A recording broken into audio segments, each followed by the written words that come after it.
637 Nationals Morning News on Super Talk 99.7 WTN. Welcome on in. Your Monday, August 5th. Hope you're doing well. There is a lot going on. I'm wondering if this soundbite from Dana Bash over the weekend on CNN is a sign that the tide may be turning on Kamala Harris. In the 2020 primary, the vice president praised the defund the police movement, and now she says she doesn't support defunding the police. She called for decriminalizing crossing the border illegally. Now she supports President Biden's policies for clamping down at the border. She supported Medicare for all at one point, eliminating private insurance, and her campaign says she doesn't support that now. She's reversed herself on a fracking ban. What do you think that voters should think when she's reversed herself on several issues just in the last 4 years? I think that voters should think that she's a human being who learns. All right, so that is LaFonza Butler, and she is a Democrat senator. And I want to bring in Jonathan Fahey, our political analyst here on WTN and Nashville's Morning News. Jonathan, you heard Dana Bash. You heard that she is acknowledging a lot of flip-flopping. I don't know. Do you think this is maybe possibly a sign that with the vacuum of comments by Kamala Harris as far as interviews go and answering questions, do you think this is maybe a sign that CNN is about ready to start asking the questions that they so far haven't been? Yeah, that's an interesting point. I don't know. I mean, they almost have to ask like your position was this and now it's this. They have to at least throw that out there. But it is nice to see that they're asking serious questions because, as you know, with her and with President Biden, they really have never faced any serious scrutiny. The press is remarkably incurious dealing with them. So I hope that is a trend. And the fact that, we have a presidential candidate who everyone acknowledges is incapable of substantively talking about issues, cannot go on the press, you cannot, do interviews, can't do press conferences. You would hope the press, after, the shameful way they treated Joe Biden and his, whatever is going on with him mentally by hiding that, they would have some self-respect and a sense of shame that they would ask serious questions. And are they going to press her to answer questions, or is she just going to get away with a campaign where she does maybe an interview or two on The View or shows like that where they just, have softball questions, self-serving questions, ask her favorite ice cream and all the stuff they gave to Biden. But I do hope CNN will ask these questions because this is, these are the issues that the American people should be focusing on. So, they should know where these people stand. And do we believe her position now or her position then? Well, you think the position of what this White House has done has been in line with what she would do, which is open borders. Everyone's getting poorer. We're less safe internally. We're less safe on the foreign stage. Mm-hmm. But I hope the questions are serious. The honeymoon period is ending. But I'm not sure. I just think that the press is so invested not only in the Democrats winning, but in defeating Trump that I don't know. But CNN has been, admittedly, they were good on the debate with Biden, although there might be the ulterior motive to move him out of there. But they have been seemingly a little bit better than they had been in the past. Jonathan Fahey is joining us. And I think part of the reason why, and what's going on with, the markets today, we're all watching to see what the reaction will be because the futures were ugly. The Nikkei in Japan, some of these other markets really ugly because of the reaction to, among other things, the really bad jobs report on Friday. They're now talking about maybe an emergency rate cut. We'll have to see what the day brings us. But, this was Kamala Harris's comment on the economy. And let's just face it, as I've said many times now, it's not exactly confidence inducing. Well, let's start with this. Prices have gone up. And families and individuals are dealing with the realities of that bread costs more. That gas clearly, Jonathan, and this is like basically another 35 seconds where she's redefining the problem. And as I've said now 4 times today, in the first couple of hours of the program. When the soundbite starts with silence and stammering, you know that she's in trouble. So I don't think on a day where all eyes are on the economy, I don't think that the American people have confidence in her on the economy, and that is showing in the polls. Yeah, it's really stunning when you listen to that, or any time she has the chance to talk or is forced to talk off a teleprompter. It is almost scary how ill-informed she is, how she can't adjust to any questions, and that there's no way things like that can, instill any confidence. And the truth is, it's like she doesn't have any idea what she's doing. She's skated through her political career. The Biden administration, within a year recognized her total incompetence and stopped giving her any serious roles. So even within a failing administration, she was still thought to be just utterly useless, because the only things they had her do after she either walked away or was removed from the border role was these ceremonial type of roles, talking to kids about space travel, just utter and complete nonsense, other than they'll put her out to talk about abortion.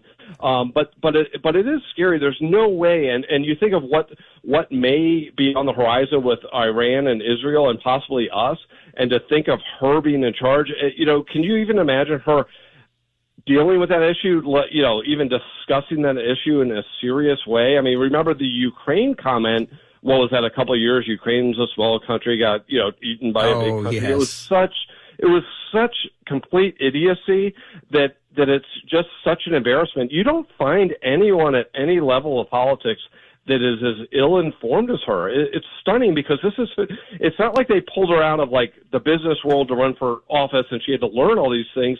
She's been in politics, in national politics for the last 10 years, in the White House for the last 3.5 years, and cannot discuss anything in a way that makes you think she has any idea what's going on. And these, talking what the, price, when prices go up, it costs more. And it's like, okay, we get it. But it's funny that she gets away with this, because anyone else, if this was on the Republican side of the aisle, their candidacy would have ended, the first time they said one of these things. Remember Rick Perry, when he talked about the 3 agencies he eliminated, Yes. and think of the third one? That was the end of his candidacy. One thing crushes you on our side of the aisle, and on their side of the aisle, you could just be just incoherent babbling, and you're the candidate for president of the United States. It's truly stunning. It is stunning, especially when you're paying attention. You've paid attention to elections of the past and various candidates who, again, as you noted, where they have said things and it absolutely crushed their candidacy. And time again, we've seen Kamala Harris. Heck, just Friday, we're all laughing about how she was screaming at Americans, how dare you, and she denied saying this until they found the tape, how dare you say Merry Christmas? I mean, I don't know what more the American people need to see. Jonathan, let me ask you this. There was an article over the weekend. It wasn't really surprising, but there's some senators now that are accusing President Biden and the Biden administration of holding back weapons, deliberately withholding defense materials from Israel on a day where, and we were covering this earlier, that all eyes right now are on Israel because Iran, word is, they're going to attack any day now, and not going to look good for the Biden administration, deliberately withholding defense materials from Israel as Iran is getting ready to attack.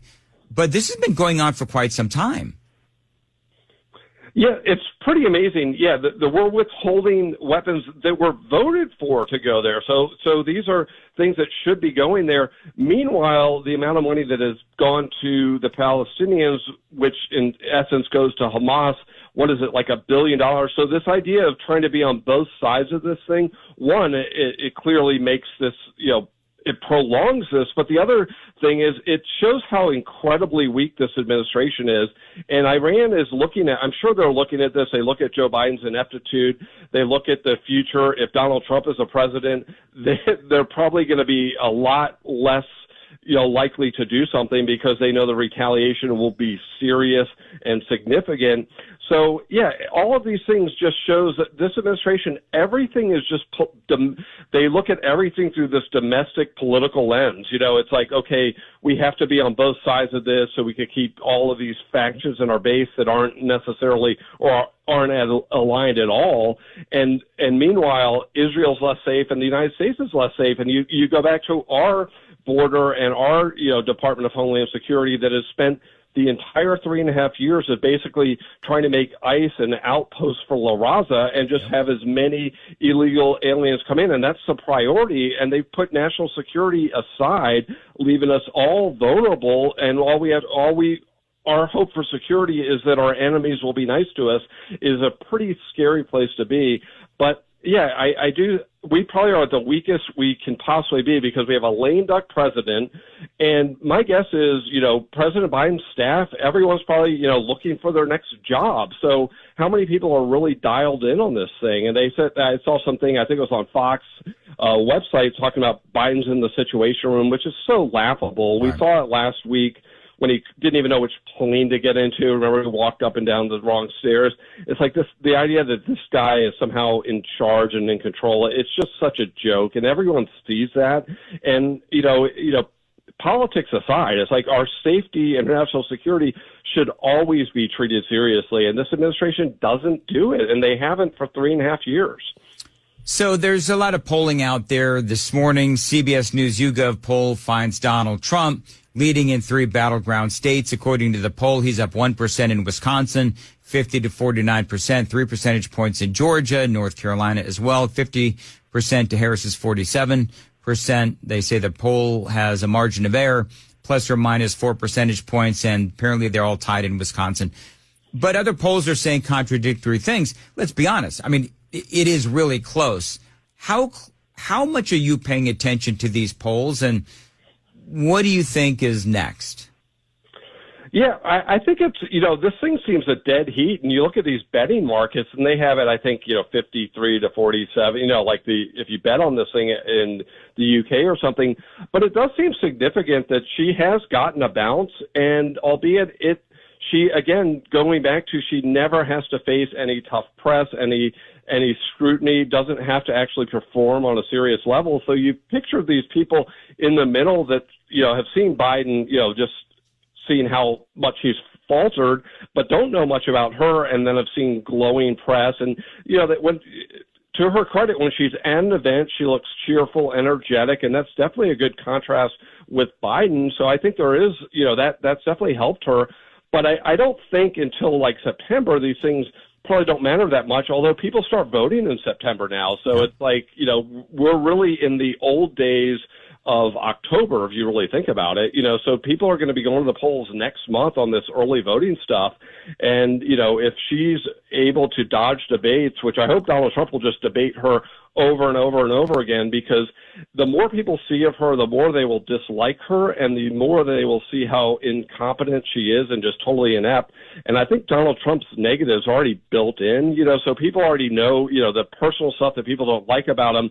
That's not going to change. They had 4 years as president. He's been the number one person in the news for the past 8 years. So everyone's opinion of him is relatively, I think, locked in. So I think, I hope he debates her over and over and over again, because people need to see who will be better on the border, who will be better on the economy, who will be better for national security. And I think if you look at those issues, they all favor Trump, but those have to be what's discussed over and over again. And I think, but right now it is concerning because her negatives were quite high before she got in the race, and a lot of them have gone down in some of these favorability, unfavorability polls, which typically mirror how people vote. So, it is concerning, I think, for the Trump campaign that they need to, expose her, and the media is not going to help them. I mean, the media, is giving probably $1 billion in-kind contribution, in essence, by all of the masquerading of, masking all of her deficiencies, which, they did it with Biden. They can certainly do it with her. Well, let me ask you this. I've got 1 minute left. I'm going to play this audio bite for you real quick. This is a montage